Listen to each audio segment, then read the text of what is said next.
estimada, cantem fort el poble montblanquí. 7 centúries entre nosaltres, esmerçar l'esplet del goig diví.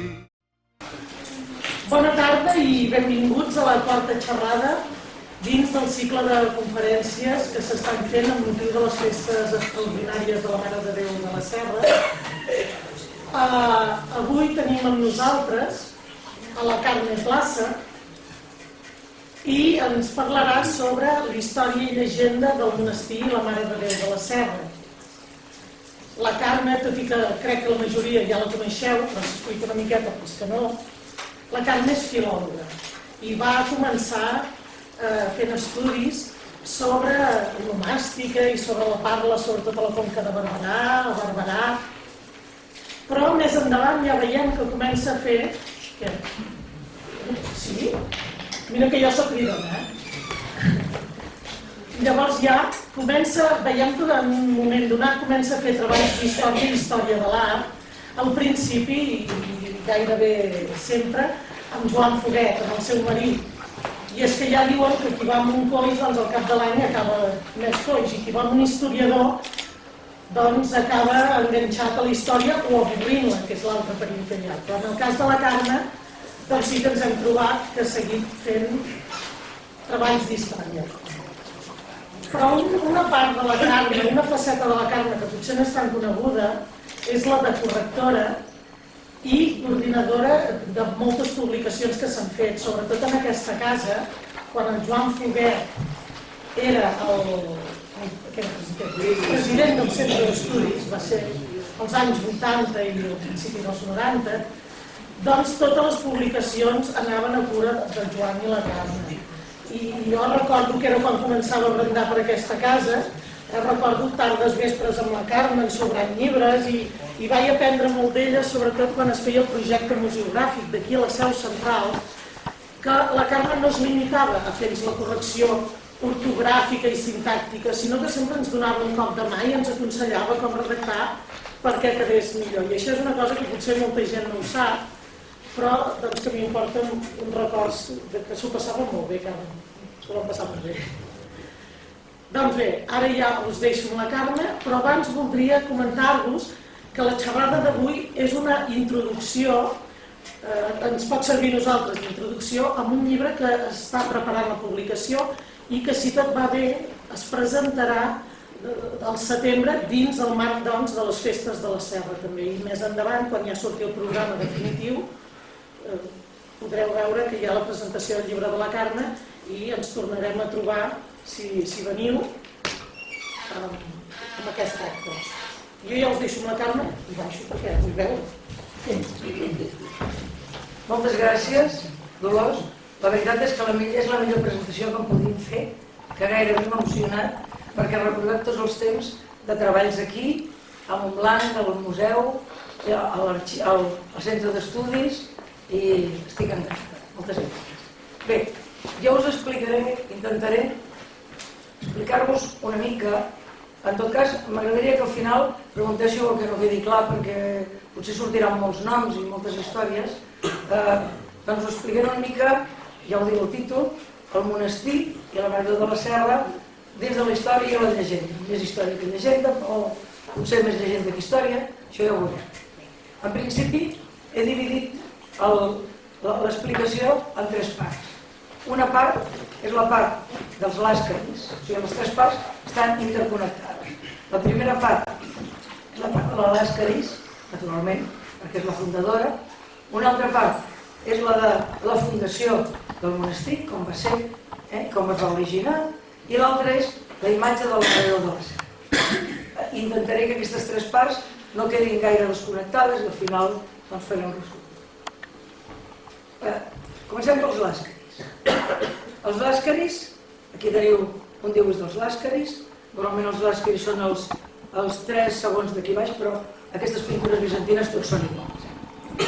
Per introduir. Doncs, per situar-nos d'on venen els làscaris, hem de pensar en la divisió entre l'imperi romà d'Orient, l'imperi romà d'Occident, i som a l'imperi romà d'Orient. Quan arriba un moment que es divideix l'imperi, després de la mort de Teodosi, aleshores s'acaba l'imperi romà d'Occident, que és aquest que teniu en groc, i aleshores l'imperi romà d'Orient, que fora el continuador de l'imperi. L'altre ja han vingut les invasions bàrbares i ja no existeix, i aleshores fixem-nos que l'imperi romà d'Orient és la continuació de l'imperi. Per tant, aquí parlarem d'emperadors. Aleshores, aquest espai, l'imperi romà d'Orient, fixeu-vos que comprèn, o sigui, té la capital a Constantinoble. Constantinoble és l'actual Istanbul.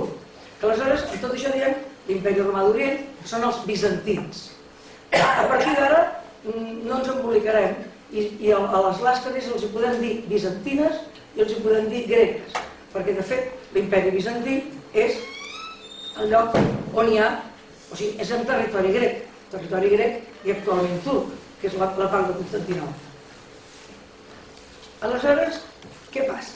Que amb la història de les croades arriba un moment que de pas cap a Terra Santa, les croades eren expedicions d'Occident que anaven a conquerir a la Terra Santa, que aleshores passen per Constantinoble.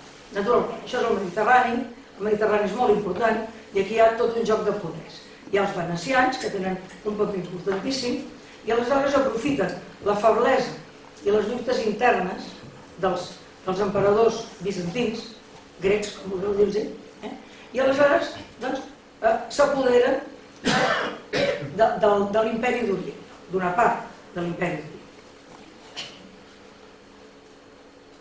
Tant que, per exemple, els que es van fer més amos, sobretot són els venecians van establir-se a Santa Sofia de Constantinoble, els venecians van tenir aquella famosa torre d'Istanbul, la torre Gàlata, que és veneciana, i aleshores què van fer els bizantins, que ocupen això de Grècia?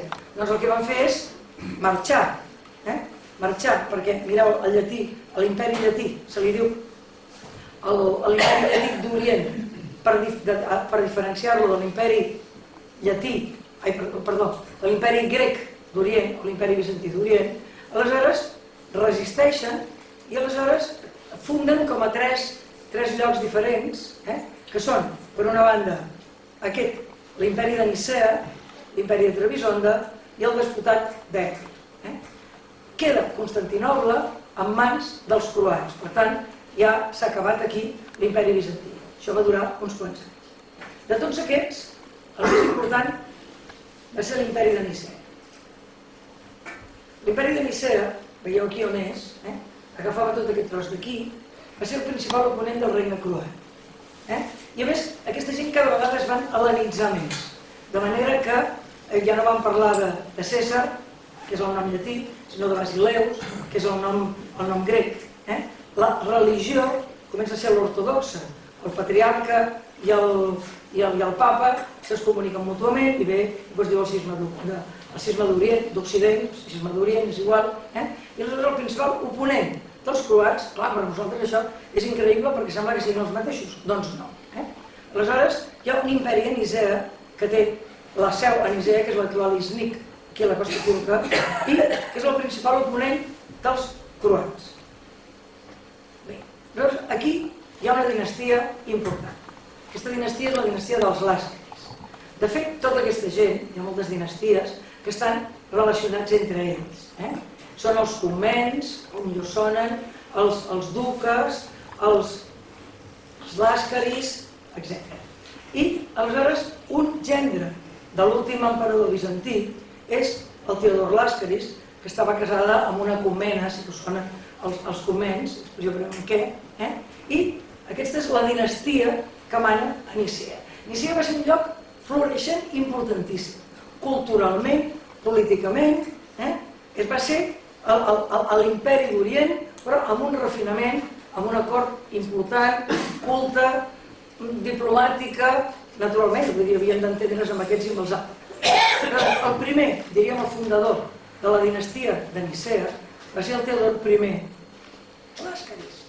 Aquest es va casar amb una comnena, amb una àngel que era, i aleshores aquest va tenir un fill, una filla, que es deia Irene Làscaris. Ja podeu començar a pensar per on venen les confusions. Aquesta Irene Làscaris es va casar amb un senyor important també, que es deia Joan Dugas Betances.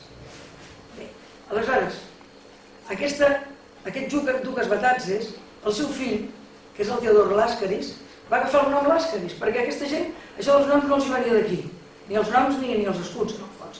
Agafaven el Làscaris perquè era un títol de més prestigi, també ho eren els coments, però aquí, vull dir, com que és la Irene Làscaris, la filla del Teodor, doncs el seu home, el seu fill va agafar el nom. Aquest es va casar primer amb la Irene Làscaris i després es va casar amb una senyora que no era d'aquí, sinó que era filla de l'emperador Frederic II. Frederic II, que en aquell moment alemany tenia el regne de Sicília, Frederic II Hohenstaufen, i va venir a viure aquí i va ser la segona senyora, es deia Constança, però com que era un nom que no estava dins dels noms bizantins, li van posar Anna. Aleshores, de la Irene Làscaris va néixer una altra, que va ser el Teodor Làscaris. Els que estan en negreta són, sento molt tants noms, una mica rotllo, els que estan en negreta són els Làscaris, i el Teodor II Làscaris. El Teodor II Làscaris era un senyor filòsof important, bastant despòtic, que va manar pocs anys, i aleshores aquest senyor va tenir 5 fills.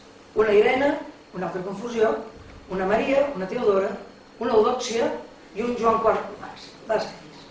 Aquest Joan IV Làscaris, que és el que li tocava ser l'emperador de Nicea, resulta que va tenir un governador que era un paleòleg, un Miquel Paleòleg, i aleshores aquest Miquel Paleòleg al final va posar allò al davant, el va cegar, que quan els bizantins el cegaven ja no podien ser emperadors de cap manera, i aleshores es va posar finalment ell paleòleg i va conquerir Constantinoble amb els croats i va durar la dinastia grega, l'imperi d'Orient, fins al 1453, quan els turcs conquereixen Constantinoble. Aleshores, aquesta és la història dels Làscaris. De tota aquesta gent, la que ens interessa és l'Eudòxia, la mal anomenada des del Sorita, la van anomenar Irene.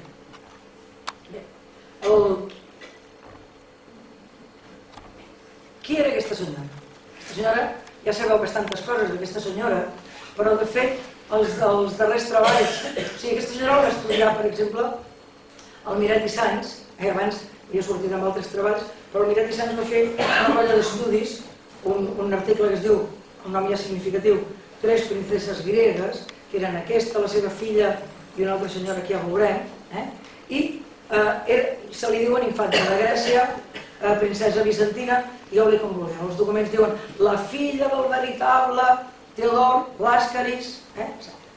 Aleshores, aquesta senyora, que els documents li diuen Irene, Làscara, tot el que vulgueu, que és una feminització de Làscaris, neix a Nicea, l'imperi del seu pare.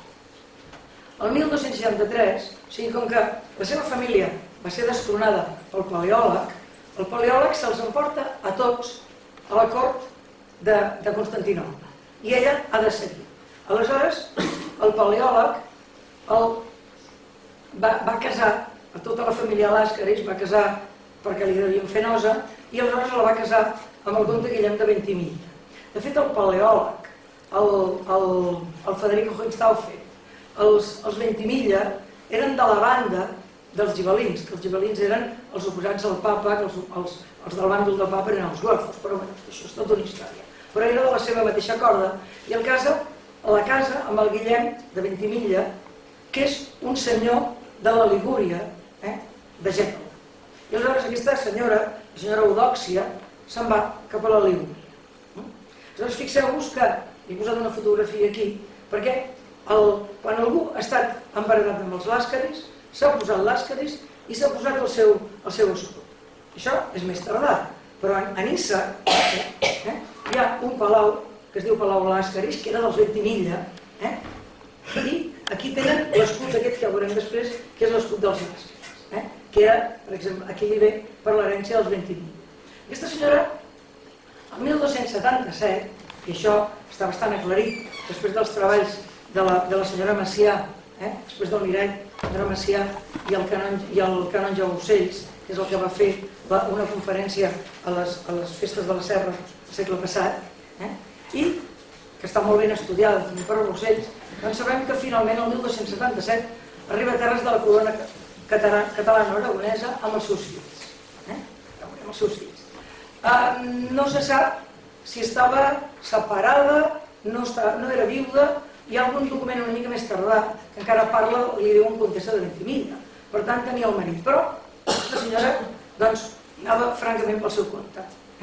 Doncs, de tota manera, el seu home era amic del Jaume II i el seu fill és el que va heredar els terrenys, diguem, els dominis allà a la Líguria. Aleshores, arriba a les terres del 77 amb els seus fills i aquesta senyora era parenta en 6è o 7è grau de Jaume I. Això és important, perquè les relacions del tipus que siguin, això consta. Els documents, per exemple, el Jaume II li diu, era parenta de Jaume I, per tant de Jaume II. Els documents li diu consanguínia nostra, a la seva filla li diuen cormana, era parenta. I, a més, era parenta política perquè el seu avi estava casat amb aquesta dona. Era parenta perquè Jaume I tenia aquella àvia bizantina. Hi ha un llibre sobre l'àvia bizantina del Jaume I. El Jaume I no tenia gaire simpatia pel seu pare i tenia més simpatia per la seva mare, Maria de Montpellier, que era neta d'un germà de l'emperador de Bizanci. Llavors, per aquí, si tirem amunt, els convents, venia la parentela. Aleshores, els reis d'aquí, Jaume II, després el Pere, doncs van casar, el Pere i el Jaume II, van casar els seus fills amb gent important. Per tant, aquesta senyora devia tenir un pedigrí important i, a més, devia ser útil. Va tenir 5 fills. Un es diu Làscara, alguns documents li diuen Lucrècia, que es va casar amb el comte de Pallars. Aquesta és la primera. Una altra, Beatriu, de Montcada. Els Montcada eren una família importantíssima. Una tercera, es deia Batazza, es va casar amb un senyor portuguès i va tenir un paper molt important a Portugal. Una altra es deia Violant, es va casar amb el Pere de Hierve, que era un net natural del Jaume I. I el Joan era l'hereu dels dominis de Ventimiglia. Què va fer aquesta senyora? Moltes coses.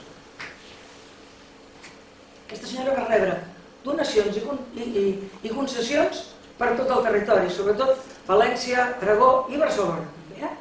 Aleshores, va arribar el 77 i la va rebre el rei Pere el Gran a Calataiud. Recordeu Calataiud perquè Saragossa és camí de Saragossa.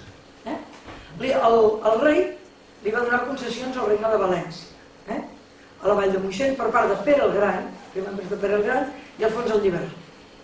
És senyora de Xàtiva, el 1286. Després, a Xàtiva, tot just, li van donar els terrenys del Real. El Real era una finca d'esbarjo a les afores i era Palau Reial. Real és un nom àrab, encara que sembli real, el mateix que sembla. Aleshores, a Xàtiva, ella va projectar una fundació de monges clarisses i va tenir el consentiment del rei Alfons. Però no se sap per què no va passar de projecte, quan podria ser bastant normal que l'hagués fet a Xàtiva, perquè era senyora de Xàtiva i tot això. Més endavant, qui va fundar les clarisses, perquè després anem a les clarisses. Les clarisses de Xàtiva va ser la Saurina d'Entença, que era la viuda del Roger de Montgrí. Va rebre donacions a Barcelona. Aquesta senyora va tenir moltes donacions i la veritat és que sempre anava curta de diners. Curta de diners, demana diners al rei, però és que clar, que feia unes funcions molt importants. El 96 veieu que és el moment de la fundació de la Serra de Montblanc, però quines feines feia? Doncs feia missions diplomàtiques. Per exemple, va intervenir en una treva entre la corona d'Aragó i Castell. Llavors va tenir una filla que va aprendre molt de la mare, perquè va ser tan o més bona diplomàtica que la mare, que va ser la Batazza, i va estar a la cort de Castella també amb la Batazza. I com que en aquell moment hi havia unes lluites, unes discussions grosses entre el rei de la corona catalana aragonesa i el rei de Castella, doncs ella va intervenir com va intervenir la seva filla. Està a Castella, juntament amb la seva filla, que la seva filla havia estat, ja ho veurem, a la cort de Portugal i a la cort de Castella. I aleshores es dedica amb la seva filla a preparar una entrevista entre els reis de Castella, corona d'Aragó, i el rei de Portugal com a mitjancer, per un parentiu que hi ha veurem. També va residir a Castella, juntament amb la filla a França. Finalment, tot això, de veritat, repeteixo, gràcies als estudis, primer de Miret i sobretot de Macià i Brussells, doncs està perfectament estudiat tot el periple d'aquesta senyora. Llavors, va estar a Osca, la reina, la reina que en aquell moment era la Blanca, li va oferir estatge al seu palau d'Osca, perquè s'estés allí, era una consideració, i finalment es mora, el 8 o el 9 es mora a Osca. Aleshores, ella va dir que volia ser enterrada al monestir femení de Sant Agnès de l'Orde dels Predicadors, és a dir, dels Dominics, a Saragossa.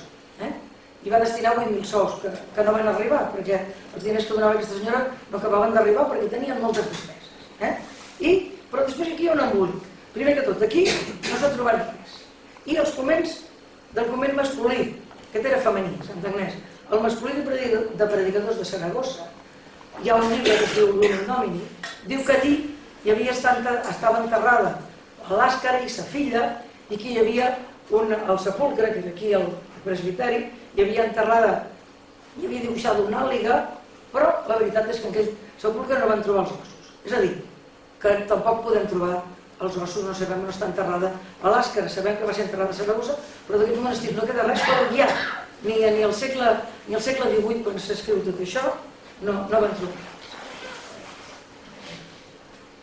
Per aclarir coses, a l'Eudòxia s'ha confós moltes vegades, a part de dir-li Irene, que és el de menys, s'ha confós amb la seva filla l'Àscara, que era la comtessa de Pallars. Aquesta comtessa de Pallars va casar amb l'Arnau Roger de Pallars, quan va ser viuda, entrar al monestir de les dames de Junqueras, que eren dames de l'ordre de Sant Jaume de l'Espasa, a Barcelona. És on ara hi ha l'església de la Concepció. I aleshores, allí, el Miret, però no està ben documentat, diu que aquesta senyora va tenir uns embolics amb l'almirall Bernat de Sarrià, però no està gens clar. La qüestió és que va entrar aquí i que entrés en un convent tampoc vol dir que tingués una vida dissipada. Però de vegades s'ha atribuït, moltes vegades, a la nostra Eudòxia que s'havia casat amb el comte de Pallars. I aleshores es diu que va tenir 2 fills d'aquest, 2 fills del comte de Ventimiglia. No senyor. Es va casar, sí que va tenir fills a la seva filla amb el comte de Pallars, la Sibil·la, etc. Però res més. I tot el que se li pugui atribuir, res més. He posat aquesta d'aquí perquè com que va ser comtessa de Pallars, aquesta senyora d'aquí és la geganta de Sort. I la geganta de Sort es diu l'Àscara, que és aquesta d'aquí. I una altra confusió, molt més grossa i molt més rara, però que surt en algun llibre editat a Montblanc, publicat a Montblanc, no fa gaires anys tampoc, és que la confonen amb l'exemperadriu de Nicea, Constança, que és aquesta d'aquí, que és la que es va casar amb el seu avi. Aleshores, per què se la confon amb aquesta senyora? Doncs se la confon senzillament perquè totes dues van arribar a terres de la corona catalana aragonesa i venien d'Itàlia. Però una venia del regne de Sicília, venia de la Pulla, la Constança, i aquesta altra senyora, l'Òxia nostra, venia de terres de Ventimiglia.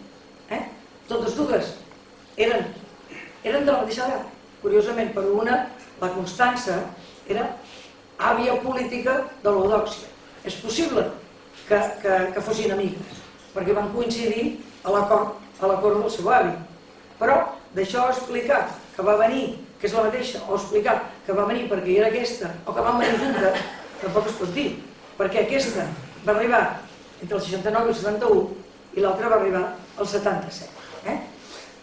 He posat aquesta foto aquí baix perquè és molt curiós. Si aneu a València, a l'església de Sant Joan, una església preciosa, amb unes pintures precioses, hi ha el sepulcre de la Constança.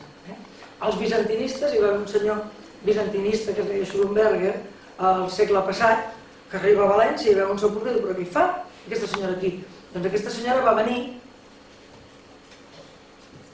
també perquè era tia de la Constança, que es va casar amb el Pere el Gran, filla de Manfred de Sicília, fill del Frederic Hohenstaufen, i per tant, doncs, tia d'aquesta senyora. Aquesta senyora va anar a València, va ser ben acollida pels reis, va viure aquí i va morir en aquest monestir i es va fer monjo hospital. Es va fer hospital. Aquestes són les confusions de l'ortodòxia, però em sembla que ja pot quedar bastant clar. En tot cas, si després no queda clar, ja ho diré. Anem a la Serra. Què té en comú la senyora ortodòxia? Doncs la senyora ortodòxia, l'any 96, és la que funda, direm, el monestir de la Serra. Per tant, ara anem a parlar del monestir de la Serra. Això és abans i després, abans de la restauració. Els orígens del monestir de la Serra estan no amb l'església ni al monestir de la Serra, ni amb les monges clarisses. Els orígens d'aquí dalt és amb una creu, que és la creu verda, que és la que tenim a l'església, que potser és molt important la Mare de Déu de la Serra, però a la creu verda potser no li fem gaire cas, i és molt important, que és, també se li diu la creu de les virtuts, perquè aquesta creu de les virtuts feia molts miracles. Aquesta creu és de jaspi verd, era fins dalt, tenia una creu que es va fer malbé en una de les guerres i ara té una creu de fusta, però abans també era de pedra, jaspi verd, fa aquesta alçària. Tradicionalment doncs és de finals del 12, començaments del 13, però això és el que s'ha dit tradicionalment. Però, per exemple, a la Catalunya romànica ja es diu que per l'estil, i això també ho recull el Gabriel Serra, la història de la Serra, doncs que per l'estil més aviat hauria de ser del segle XIII, de finals del segle XIII, jo el poso a la segona meitat del segle XIII, però més aviat potser hauria de ser per conciliar del darrer quart del segle XIII. Ho és per l'estil i ho és per totes unes històries que ara veurem. Aleshores, hi ha un llibre, alguns llibres, unes còpies d'uns... Aquesta creu és la creu miraculosa. Aquesta creu és la que feia miracles. Aquests miracles de la creu després es van atribuir a la creu i es van atribuir a la creu. O sigui, aquesta creu se li diu també la Mare de Déu. Com que estava en un lloc que és una serra, una serreta, aquest era el lloc de la serra. I per tant aquesta ja era la creu verda, una Mare de Déu de la Serra. La que va venir després també va ser la Mare de Déu de la Serra. Per tant, aquesta és la que va començar a fer miracles i aleshores la Mare de Déu de la Serra va continuar fent els miracles o els mateixos es van atribuir amb una i amb una. Hi ha uns llibres molt interessants de miracles, aquest és un segon, que és una còpia feta el 1707, però que recull altres miracles. I aleshores, aquest miracle es diu, miracles en la diu, baix el títol de la serra, així antes, és el que està assenyalat, de l'edificació de dit monestir, com després. És a dir, aquí ja ens està dient, els miracles, a part de la ingenuïtat i de la bona fe dels miracles, doncs ens expliquen, serveixen per moltes coses. Serveixen per entendre que hi havia una creu i que aquesta creu va ser un lloc elegit. Per què van fer el monestir de la Serra allà dalt? Doncs perquè hi havia aquesta creu abans que se'ls acudís venir a les classes. Ja està. I aleshores els miracles són abans i després de l'edificació de l'església. És a dir, que l'església va ser després. Aquests miracles van ser recollits per l'abadessa Constança de Llobets, que és una senyora que té la sepultura aquí dalt a la Serra, el 1359. Després hi ha uns altres miracles del 1500 i pico i una altra colla de miracles del 1700. Però els més interessants són aquests miracles. I ara explico per què. Això és un llibre que està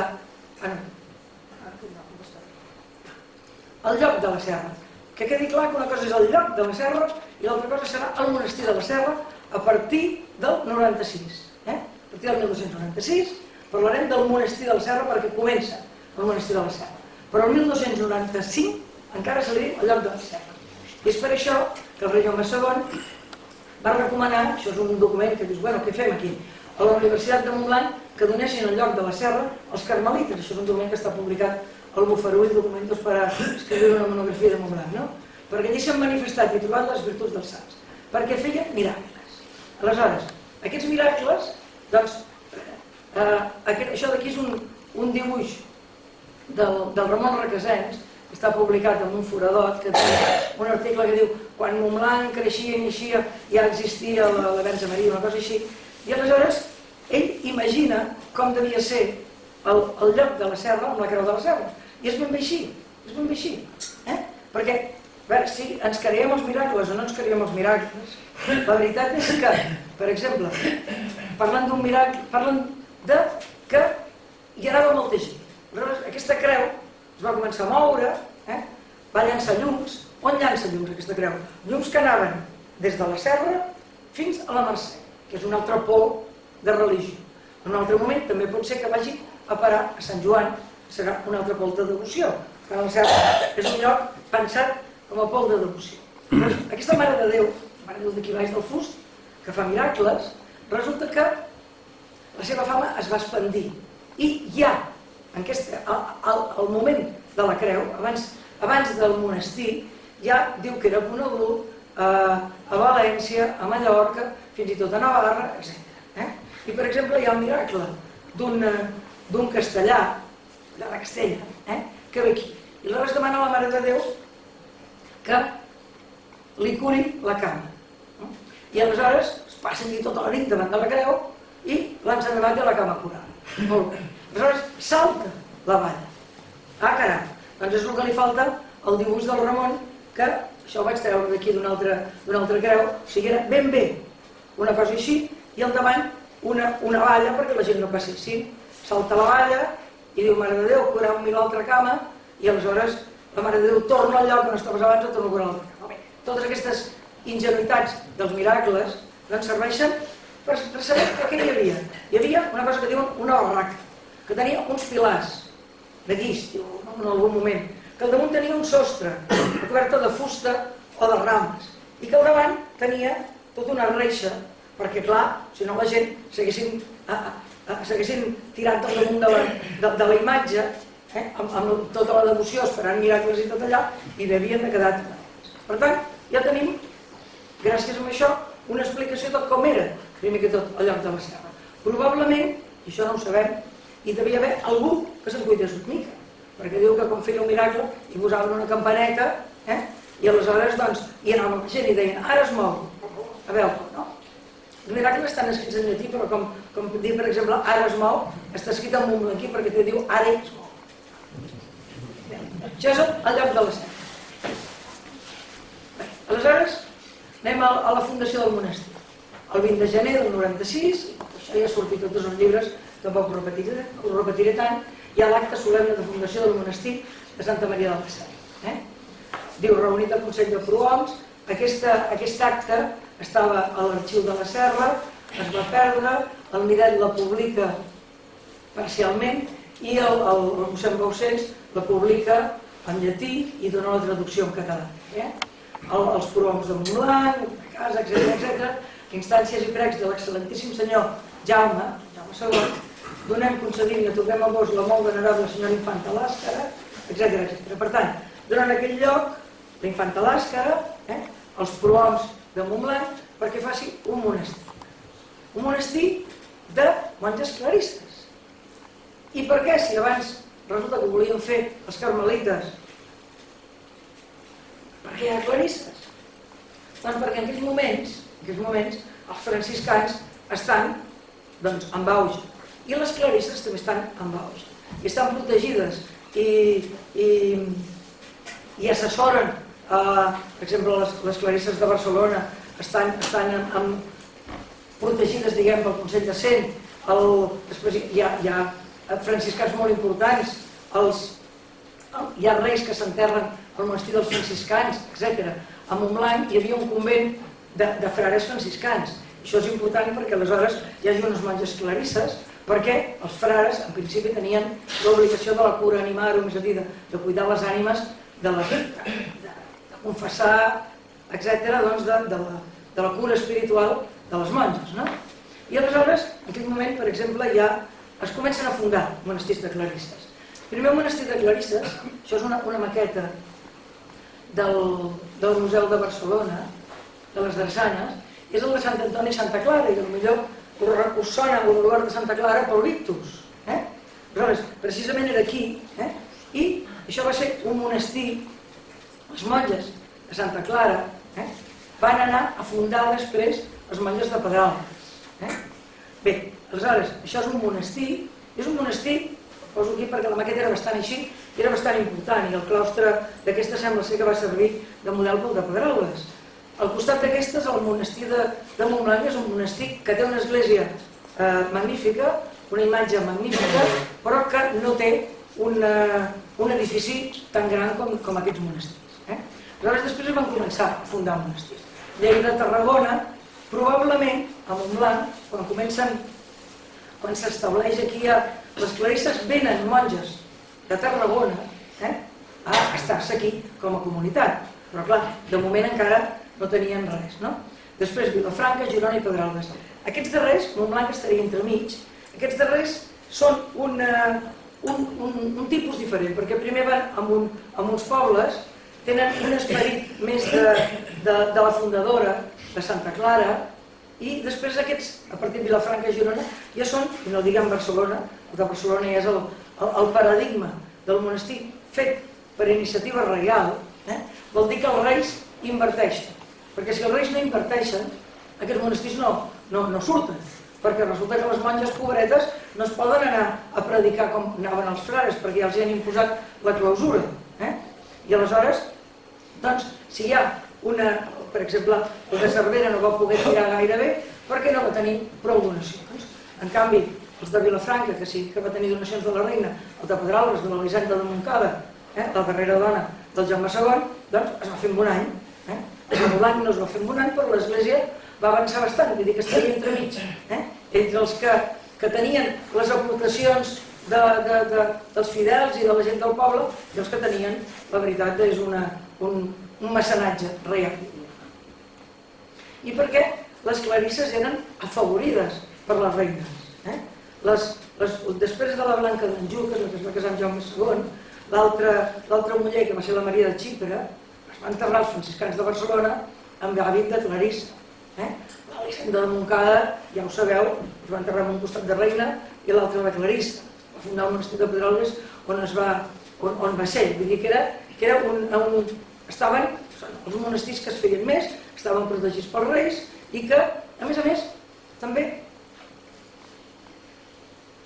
en una societat tenir un monestir de monges també volia dir que és un lloc on podien anar les seves filles, les seves dones, viudes, les joves, i a més perquè les monges, deixant-nos d'històries, era un lloc de promoció de la dona.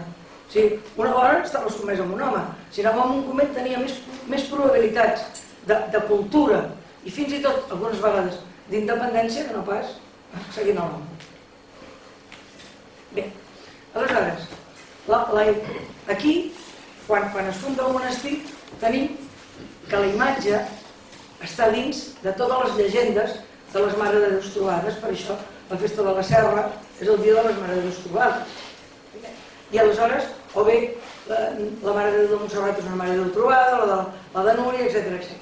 Potser no és exactament el mateix esquema, perquè moltes vegades les Mares de Déu trobades estan en un lloc i aleshores la troben, com per exemple la que després li col·loquen la llegenda de Mare de Déu trobada en sensu stricto, és la Mare de Déu petita, és molt més tardana, i no entraré la petita perquè és més tardana, però són Mare de Déus també trobades i algun antropòleg els diu Mare de Déus tossudes, que vol dir que passen per un lloc i es volen quedar allà, perquè les treuen d'aquí i les tornen a portar allà. En aquest cas, la Mare de la Serra va amb un carro, i aleshores aquest carro, que en principi anava a Saragossa, però el pare Camós diu que tornava de Saragossa, però és igual, la qüestió és que passa per un lloc, el Camí Ral, prop de la Malguer, on hi havia la Creu Verda, i el carro s'atura allí i aleshores s'entén com la voluntat divina que es vol quedar. actualment això és una llegenda. Les llegendes sempre responen amb una veritat històrica perquè la gent ho entengui.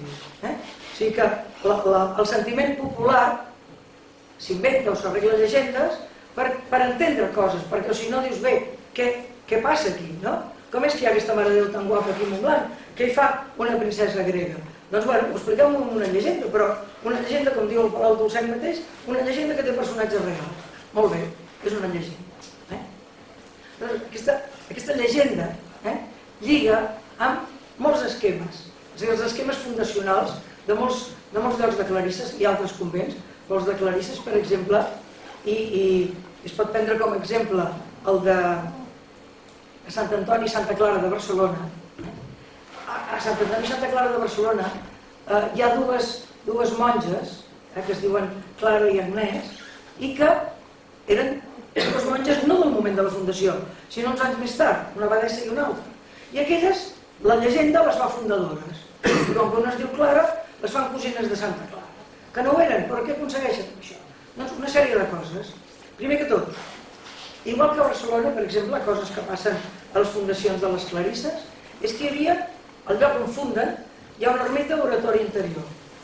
I aprofiten totes les peregrinacions i tota la fama, diguem, que tenien i els béns espirituals del lloc anterior, que en aquest cas era la Creu Verda.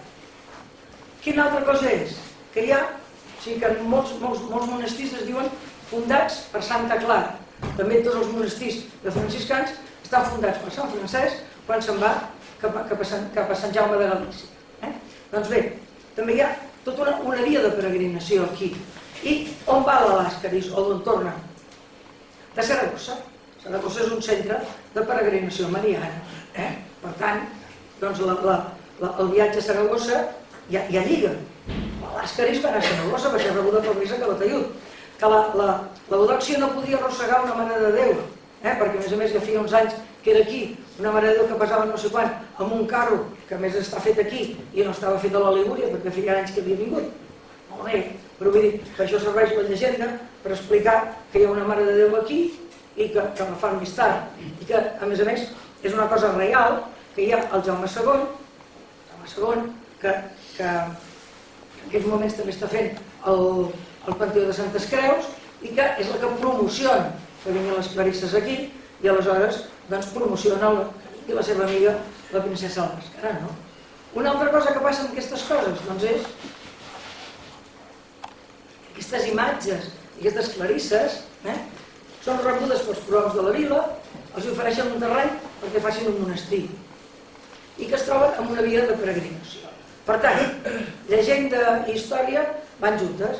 I, a veure, vull dir, ja diuen els autors del segle, els autors franciscans mateixos que han parlat de la serra del segle XX, que això és llegenda, però les llegendes sempre tenen tot un fons de veritat, no? Continuant amb la llegenda, el que ja és una mica més agafat pels pèls és el dit de la Mare de Déu, i ho sento, no? Perquè el pare Camós, al segle XVII, i el pare Coll no en diuen res del dit.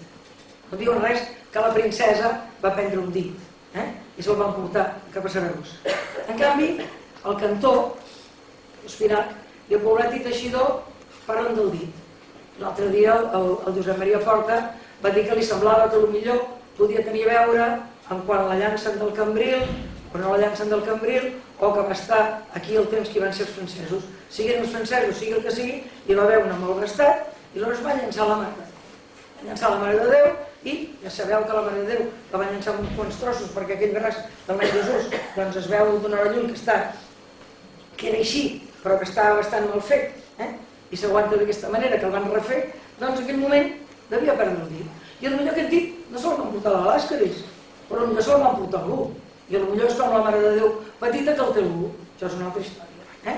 Però un altre motiu que s'ha dit del dit és que la imatge de Foret, que veurem, que està feta a imatge de la Mare de Déu de la Serra, doncs que tampoc té dits, però que no té dits perquè els hi van tallar. No té res a veure el dit que li falta a la Mare de Déu de la Serra amb els dits que van tallar la Mare de Déu del Forès, que és aquesta d'aquí la de la dreta.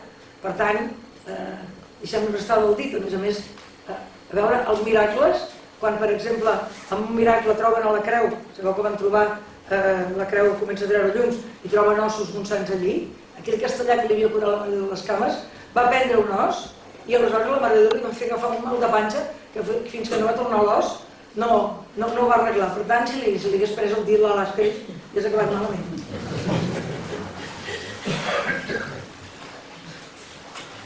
A partir d'aquí, clar, necessiten diners.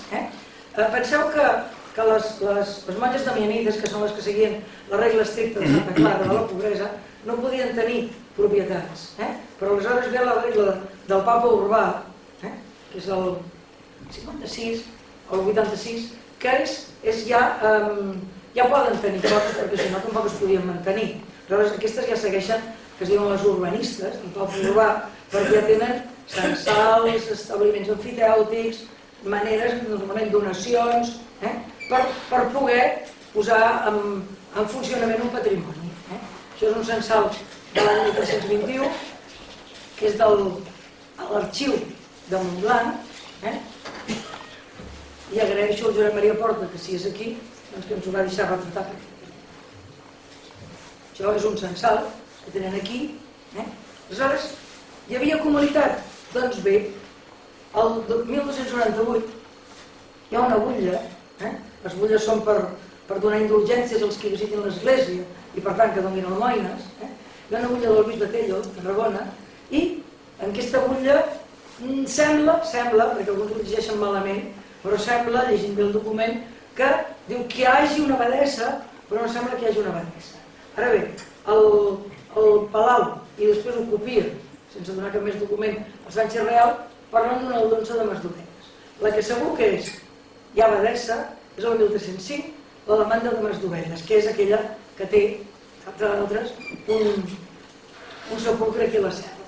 Però diu que és una segona abadessa, però no sabem si la primera realitat era l'aldonsa aquesta de Masdovelles o no ho sabem.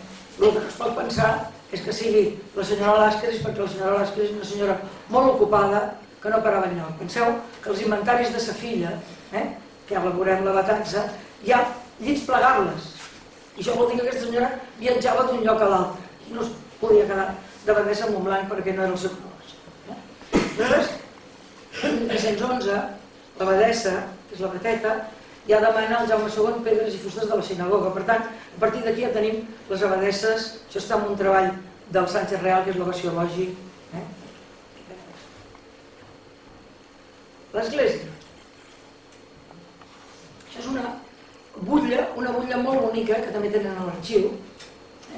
N'hi ha una altra encara més bonica, que tenen a l'arxiu Real de Barcelona, però que espero que algun dia em deixin fotocopiar.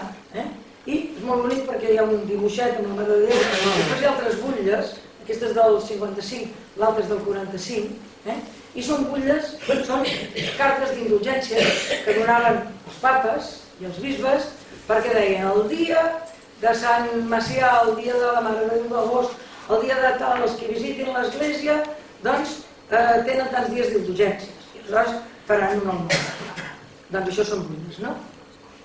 Més coses perquè, clar, no sabem quan es va construir l'església, però sabem que el 65 ja el consagren a l'església. Mentrestant, l'any 1341, el rei Pere, cerimoniós, dona 10 sols per la construcció de l'església. Probablement, tampoc s'ha d'entendre el peu de la lletra dels documents, probablement encara no estava construït, però devia estar en procés de construcció. Aleshores, el 1359, a mirar dels miracles aquells, també serveixen per veure que la gent diuen la creu verda, que ara és a l'església, al costat de l'Evangeli, exactament al mateix lloc on és ara, doncs, per tant, si ara és a l'església, vol dir que el 59 l'església estava bastant acabada. I el 65 ja tenim l'església. Anem a la Mare de Déu.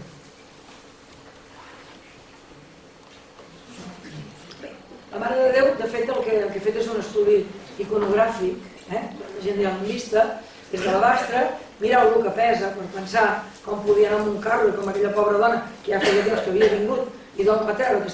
Aquesta Mare de Déu és obra d'aquí, és obra catalana, per tant, no cal que la portin italiana, més aviat és d'estil francès, però no la porten d'Itàlia ni res, es fa, diguem, a Catalunya. Bé, per explicar una mica la iconografia de la Mare de Déu, he posat aquestes que diu, les de dalt, que tenen que veure. Primer que tot, això és una Mare de Déu gòtica, la catedral de Mir. No? Aquestes Mare de Déus gòtiques, si penseu amb la Mare de Déu de la Creu Verda, el fust de la Creu Verda, i amb la Mare de Déu de la Serra, clar, una romànica i l'altra és gòtica. Què tenen les gòtiques? Doncs les gòtiques tenen un moviment, veus a més aquest moviment així, perquè deriven dels marfils francesos, els fils fan així, i a més una humanització, que és la Mare de Déu riuen, els nens es miren a la Verge, etc., que és el que després veurem a la Mare de Déu de la Serra, o sigui que estem per entendre que som dins del cor. I després, una altra cosa, aquí a la dreta, que és del timpà de la catedral de Reims, he posat aquí, que és una coronació de la Mare de Déu. O sigui, la Mare de Déu se li dona molta importància en aquest moment, i estem parlant del segle XIII-XIV, la Mare de Déu és coronada com a reina dels cels, de vegades és coronada pels àngels, de vegades és coronada per Crist, pel seu fill, pel Pare Sant, pel Pare Etern, etc.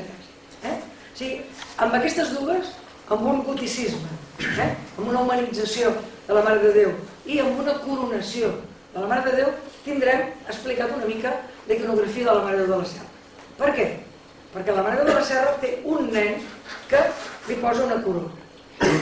I això es pot entendre, alguns autors diuen que això és una coronació sintètica, però és el nen que corona la mare.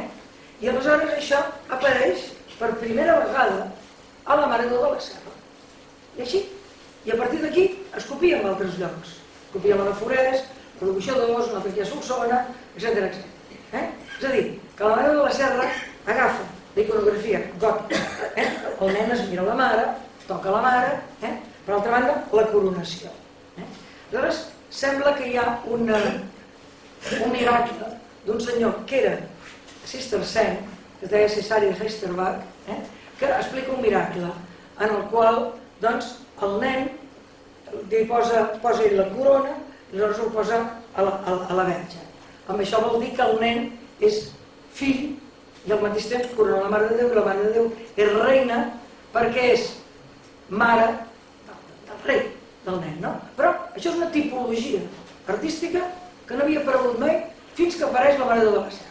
I això és molt important. I aleshores hi ha unes 7 o 8 verges, de moment, pel territori català que tenen aquesta mateixa tipologia. La Mare de Déu de Forès, ja l'heu vist abans, aquí té el braç trencat, però aquesta Mare de Déu corona el nen, la Mare de Déu de Buixadors també corona el nen, una Mare de Déu de Solsona també corona el nen, etc. I després ja ho lligarem. Aquí n'hi ha una altra, a Portugal, al Doma del Bisbe Pereira, a la catedral de Braga, a Portugal, on també apareix això. Què passa? Doncs molt bé, l'exemple, la primera de tots aquests models és la Mare de Déu de la Serra. De quan és la Mare de Déu de la Serra?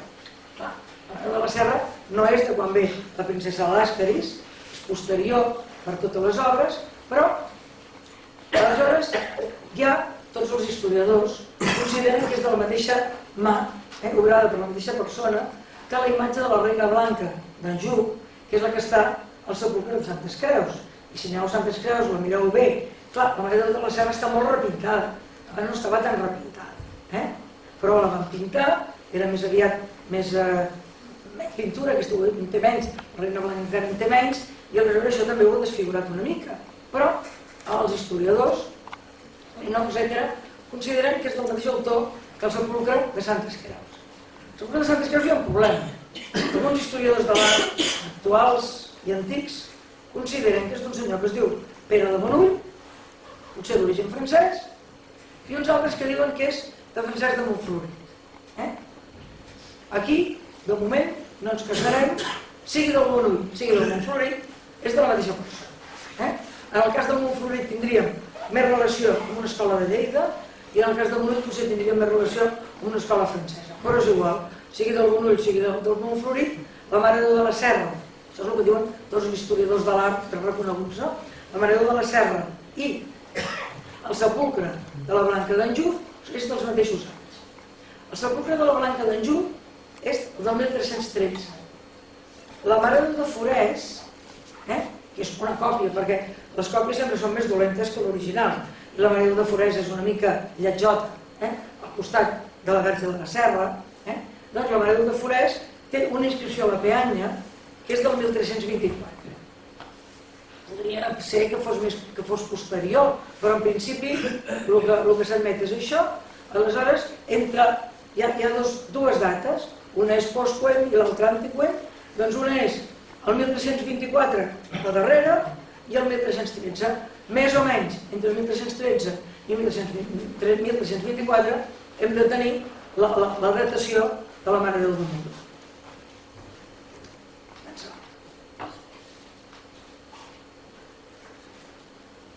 I ara no ens espantem perquè anem a Portugal.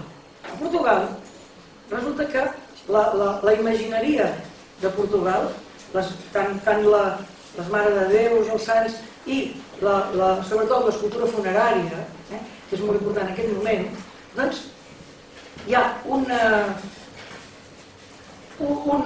cosa nova, és un canvi, una modernització, i aquesta modernització ve al segle XIV, la primera meitat del segle XIV, a partir d'un senyor que es diu Mestre Pero. D'aquest Mestre Pero no sabem res més. Aquest Mestre Pero està relacionat amb Pere de Bonull o amb Francesc de Montflorit. Ja veurem per què, perquè s'assemblen molt. Però el que diuen sí que és d'origen català, com l'aragonès, però és d'origen català. És a dir, que l'estatuària portuguesa, el canvi cap al gòtic i el canvi important es dona precisament amb el Mestre Pero. Hi ha un taller, és a dir, en aquesta època tampoc ens hem de fixar tant amb els autors, sinó en tallers semblants, i, per exemple, us ensenyo aquesta verge del taller de Mestre Pero que està al Museu de Coïmbra, que és una Mare de Déu que s'assembla la cara, s'assembla moltíssim. La cara i les mans allargades així del Mestre Pero s'assemblen molt als de la Mare de la Serra. I, per exemple, allò que havíem vist abans, aquest sepulcre d'aquí, del bisbe Pereira, de la catedral de Braga, que és una escultura, un relleu, perdó, on el nen corona la Mare de Déu, està aquí baix del sepulcre d'aquest senyor. I, segons estudiosos portugueses, la Clara Varela, que és una estudiosa portuguesa que ha estudiat això, diu que quan trobis, i també parla de la Mare de la Serra, quan trobis a Portugal una Mare de Déu, un nen que corona la Mare de Déu, que n'hi ha uns quants, és que és del Mestre Pero, del taller del Mestre Pero, per tant, que és d'un autor o del taller d'un autor català.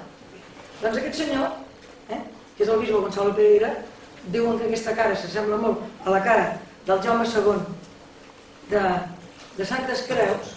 Aquest senyor, doncs, aquesta sí que està documentada. Hi ha només 2 obres documentades, signades amb un contracte del Mestre Pero. Això no vol dir que moltes altres del taller ell hi entrés o fos el mateix. Però aquest senyor, la tomba del bisbe Gonçalo Pereira, sí que va ser feta, segons document, pel Mestre Pero. Aquesta és del taller del Mestre Pero, però ja veieu que és semblant a la nostra tipologia. Hi ha una altra obra del Mestre Pero, que és la tomba de la Batalha Lasca, a la catedral de Coïmbra. Recordeu que és aquesta senyora? Doncs aquesta senyora és la filla de la nostra Eudòxia, que se'n va anar a Portugal, va casar a Portugal, i que va ser un personatge importantíssim dins de la diplomàcia. Es va fer enterrar, no gens menys, es va fer enterrar a la C de Coïmbra. I a la C de Coïmbra, aquesta senyora la teniu aquí dalt, està una mica fotudeta, això, però va fer enterrar, a més, amb l'escut dels Làscaris, que és l'escut imperial. Veieu aquí baix, és una àliga de 2 caps. I permeteu una petita digressió, per repassar l'escut dels Làscaris, aquest és el que hi ha a la tomba d'aquesta senyora, i veureu que l'escut de sort, perquè ve dels comtes de Pallars, continua tenint una àliga amb 2 caps. I per què? Perquè teníem una germana d'aquesta senyora que era una Làscaris, aquella Làscara que va entrar a les Ocleses que es va casar amb el Roger de Atenes.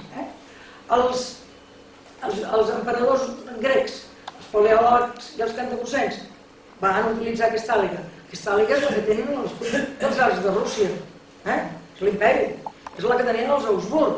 O sigui que és un escut que ells utilitzen però que significa imperi, que s'apropien imperi. Això és perquè aquesta senyora important i es va posar de batans a l'Àscaris i es va posar amb l'escut. Qui era aquesta senyora? Va ser filla de l'Eudòxia, de la nostra Eudòxia. Va néixer el 68 i va ser tutora, dama de companyia i amiga de confiança d'Isabel, la germana de Jaume II, que és la reina santa, la reina Isabel. La reina Isabel era germana del Jaume II. Llavors va ser amb ella i se'n va anar a Portugal. Portugal es va casar amb aquest senyor. Però, de fet, en aquestes làscaris els homes tenen molt poca importància. O sigui que, ho sento, però vull dir, tant els estudis sobre monges clarisses com els estudis de la làscaris s'han de veure des d'una perspectiva que ara es diu de gènere, però és a dir, una perspectiva feminista. Són senyores que van ser importantíssimes, que passa que després no va tenir descendència i no se n'ha parlat gaire, igual que l'Eudòxia. Però són unes senyores importants i que s'ha d'entendre en un univers de dones que també hi és.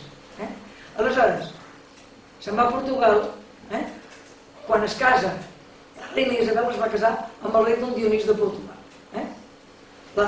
La Isabel, que la teniu, es casa amb el Don Dionís de Portugal.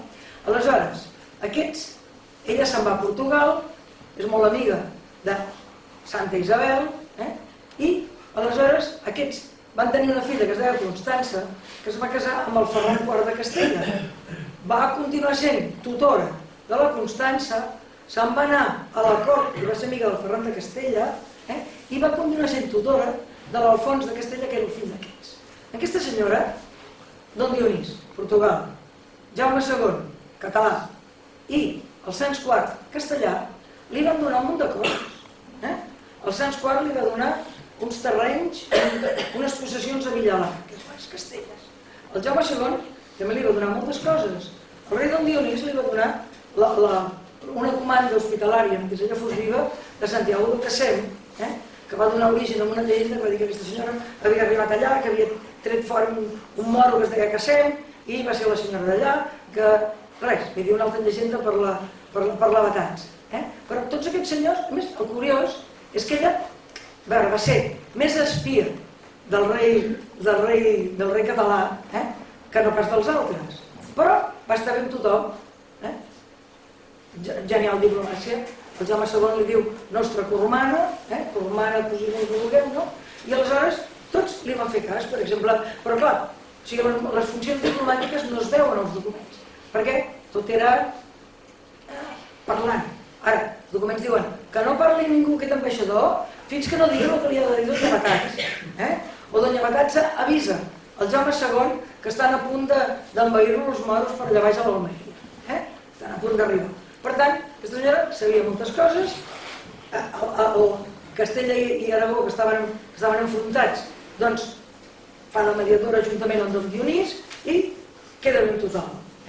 I és una gran diplomàtica, que a més és un procediment que seguien molt els reis en aquesta època de gent de confiança i de parents, i aquesta també es considera parenta perquè és filla de l'Eudòxia i a més era íntima de la reina Isabel. Aquesta senyora, Batatza, va estar, quan era gran i al final es va retirar, on es va retirar? Doncs es va retirar a Coïmbra, a les cases, perquè aquí hi havia un monestir importantíssim, que era això, el monestir de Santa Clara, es diu Santa Clara la Vella, a Coïmbra, i aleshores en aquest monestir han fet els passos unes cases aquí a part on va viure la reina Isabel, on va quedar viuda, i aleshores va invertir molts diners en aquest monestir i la senyora Batatza també es va posar aquí. Després la senyora Batatza va fer testament i va dir que volia ser enterrada a la catedral, però va viure juntament amb la reina Isabel, totes dues a les seves cases. No van professar l'ordre, no van professar com a clarisses, però van ser com si diguéssim simpatitzant llegues de les clarisses aquí dins, cosa que feien les senyores en aquesta època a les seves cases. I va estar amb la reina Isabel en el monestir de Santa Clara. Aquest monestir de Santa Clara és molt important, i també és important per una altra cosa. Aquesta és la reina Isabel, una pintura de la reina Isabel, fixeu-vos que té els pals del casal de Barcelona i Portugal, i aleshores aquesta reina Isabel, això és el miracle de les roses, que també havia fet una parenta seva germanastra d'aquesta d'aquí, de la Vallbona de les Monges, de la Violant d'Hongria, aleshores la Violant d'Hongria i de germanastra de Sant Isabel d'Hongria, aquesta li van posar Isabel, per la història de la germanastra, etc. I també va fer un miracle semblant amb les roses, quan ella anava pels pobres, etc. El seu home sembla ser que la reina Isabel li feia el salt a base de bé, i ella, doncs, la dona va ser... Hi ha llibres que diuen que va ser molt bona mediadora, hi ha llibres que diuen, escrits que diuen que també va ser molt intrigadora contra el rei, però això és una altra història, perquè a més no es van enterrar junts. Aleshores, allà, a Santa Clara, s'hi va enterrar aquesta bona dona, la reina Isabel. I és aquesta la tomba repintada, mal retratada, perquè allí no et deixen retratar ni res, però aquesta tomba resulta que també és de... Diuen que és part del mestre Pero i part del taller de mestre Pero. Aleshores, aquesta tomba estava en aquest monestir d'aquí, aquest monestir d'aquí va ser envaït per les aigües del Mondego, i aleshores la van posar en un altre monestir que és aquí dalt, que és Santa Clara, això és Santa Clara la Vella, però Santa Clara la Nova i és allà. Ja està aquí, el sepulcre, i després el seu cos està a l'altar major.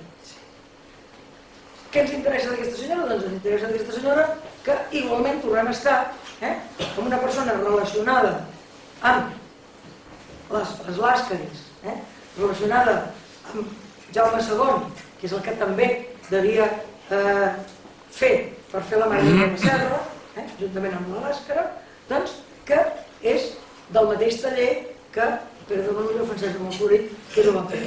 I aquest va fer la tomba, el mestre Pero o el taller del mestre Pero, la tomba de la reina Isabel de Portugal. Per tant, hem tornat a parar una altra comparació, que és la monestir de Santa Clara, la reina Isabel de Portugal i la reina Blanca d'Anjou, el monestir de Santes Creus. Sembla que portin el mateix hàbit.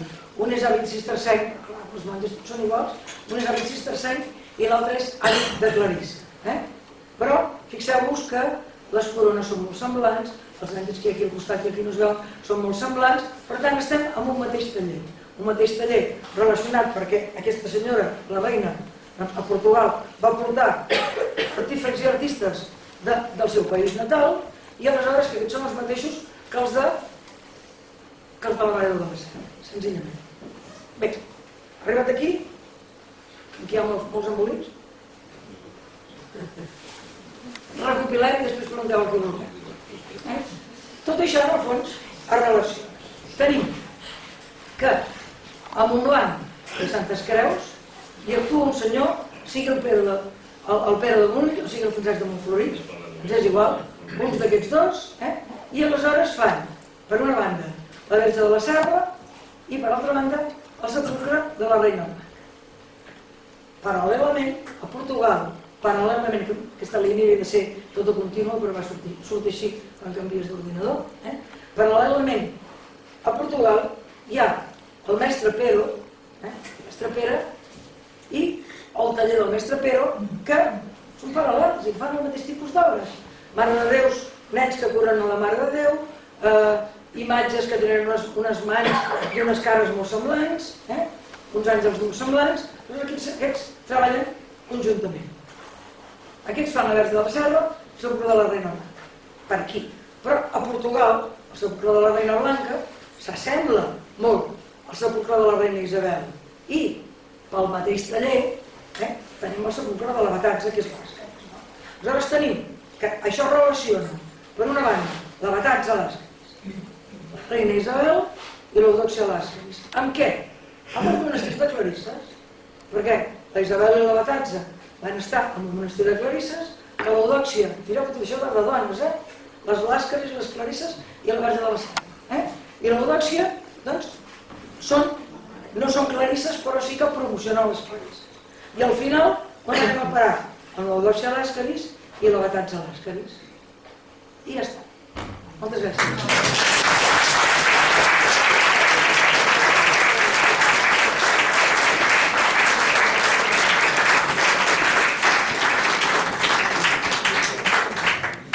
Si teniu alguna pregunta, si us acabarà molt, ja ho diré.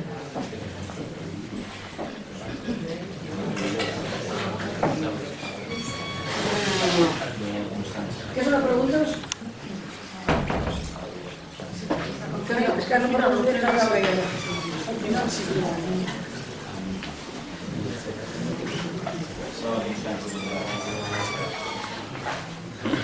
Sí. La pregunta que faig, primera, són dues preguntes però estan relacionades. La primera és el fet, jo crec que és insòlit, que unes dones, a finals del segle XIII i principis del XIV, facin tarees diplomàtiques tan importants en aquesta època. Si és un fet extraordinari i si és així, per què? I després, quin interès tenia Jaume II? Em sembla que la princesa Lascaris, l'Eudòxia, és més aviat ambaixadora per fundar aquí el monestir, aquí a Serra. L'interessa de fundar el monestir Jaume II. O sigui, quin interès té Jaume II en fundar el monestir de Calisses aquí? Per què ho fa? Bueno, van a fer un problema. Sí. Home, mira, pensa que els bizantins, els grecs, són diplomàtics fins dalt. Que aquestes senyores, les senyores que han viscut, diguem, a les corts bizantines, són unes senyores d'un refinament i d'una cultura impressionant. Aleshores, la mateixa, per exemple, la dona de Pere el Gran, que havia estat a la cort de Sicília, però eren corts i la casa catalana més aviat eren molt austers, pocs quartos i no gaire ostentosos. Però que a la Constança li van donar de tot, li van posar de tot al Pere. Clar que després, gràcies a això, van venir les vespres sicilianes, però això és una altra història. Però, de fet, aquestes senyores eren senyores molt ben acostumades. I això, per exemple, el Miret i Sans li diu: per què donen tants diners amb aquesta senyora? Qui va ser tot això? Però és que en aquesta època la diplomàcia funciona a tope. Però és clar, hi ha la història dels infantes de la Cerda, que el Jaume II volia afavorir els infantes de la Cerda contra els Sants de Castella, perquè així d'aquesta manera volia recuperar el que havia perdut, el que havia donat el Jaume I amb el tractat del Mirza, allà vaja, que havia donat Múrcia. I aleshores aquestes senyores en sabien. I a veure, vull dir, les dones normalment han estat pacificadores. Hi ha molts articles que parlen de les dones pacificadores. Doncs si són pacificadores vol dir que són bones diplomàtiques. Perquè clar, la reina Isabel la pinten com que ella anava al camp de batalla perquè no es barallés el pare i el fill, que es van barallar don Dionís i el seu fill, no? Doncs perquè no es barallessin. Per tant, si són pacificadores és que són diplomàtiques i saben portar bé les coses. A més era normal. Era normal que hi hagués tota una colla de gent, parents dels reis, que fessin aquesta cosa. També les dones, i aquestes en part, doncs eren una moneda de canvi a les relacions diplomàtiques. Si et caso amb aquesta, vol dir que seré amiga teva, que seré amiga d'aquest rei d'aquí. Però aquestes dones jo crec que devien estar molt ben preparades. És una cosa que molts historiadors diuen: no, i per què els donaven tantes coses? Doncs donaven tantes coses perquè feien bé la seva feina. I si el rei diu que els ambaixadors no parlin a ningú abans d'haver parlat amb la senyora Eudòxia o la senyora Batanza, doncs per alguna cosa és. Són aquestes. No crec que siguin excepcionals, perquè no és excepcional que es parli que hi hagi dones, sinó que les dones, tu ja saps que sempre normalment han estat més ocultades a la història, però que hi ha dones molt importants. I aleshores, clar, hem conegut més les històries dels homes, perquè la història l'han anat escrivint els homes, etc. Aleshores, l'interès fundacional és que, mira, el Reis, el Jaume II, doncs està molt content quan la seva dona, l'última, l'Elisenda de Montcada, funda el monestir de Pedralbes. Un monestir de clarisses, pels prohoms de Montblanc, era un lloc on podien ser-hi les seves filles. Era un lloc de prestigi. Jaume II és un senyor molt important aquí a Montblanc. Montblanc és una vila real i funda més coses. Per tant, és lògic que tingués un interès fundacional aquí. Que per què primer se li havia acudit donar-ho als carmelites? Misteri, però de seguida, que sigui, es va apuntar a la moda, a la tendència de les clarisses. I aleshores, per exemple, el monestir de Tarragona, un altre, el seu fill va fundar i va donar els diners, el Jaume aquell que està enterrat a la catedral de Tarragona, el bisbe Jaume d'Aragó. Per tant, hi ha tot un conjunt de coses que fan això. Jo crec que, a més, amb la Làscaris no podia, o sigui, s'acompleix, vulguis que no, que les clarisses funden dones. Pensa que l'ordre de Santa Clara és una ordre escrita per una dona.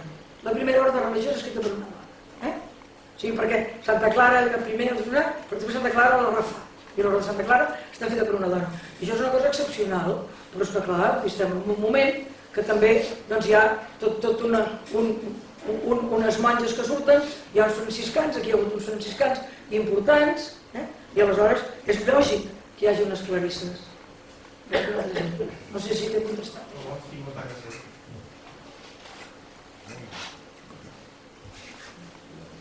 Què? No hi ha cap més pregunta? Bé, doncs ja donar les gràcies a la Carme. A mi personalment m'has fet agafar ganes ara de llegir el llibre, perquè em vull saber Encara més. no està fet, Bueno, encara no està a punt. Ja ho sé, ens haurem d'esperar al setembre, però ens esperarem. Però ens n'has fet agafar ganes. Bé, abans de marxar, us voldria comentar un parell de coses. Primer que res, donar gràcies a aquest senyor que ens està gravant tota la xerrada i ens va gravar l'anterior i s'ha ofert a gravar-nos les conferències i ens ajuda a fer difusió d'aquest cicle de conferències que creiem que són prou interessants com per donar-nos a conèixer no només els que hi han estat, sinó els que s'hi puguin interessar des de fora. Moltes gràcies, Jaume. A vosaltres. I després de comentar-vos que, com sempre, ara a la sortida us donaran un punt de llibre d'aquesta conferència. Si a algú li falta algun dels anteriors, també el trobarà a fora. I ja citar-vos pel 21 de maig, guardeu-s'ho, guardeu-se a la tarda el 21 de maig, que aquí mateix ens trobarem i Jesús Martínez ens parlarà dels campaners i les campanes de Montblanc. Doncs fins al 21 de maig. Moltes gràcies. En l'harmonia, fruit i arrel d'amor i de bondat, per a molts anys. Verge de la Serra per molts anys.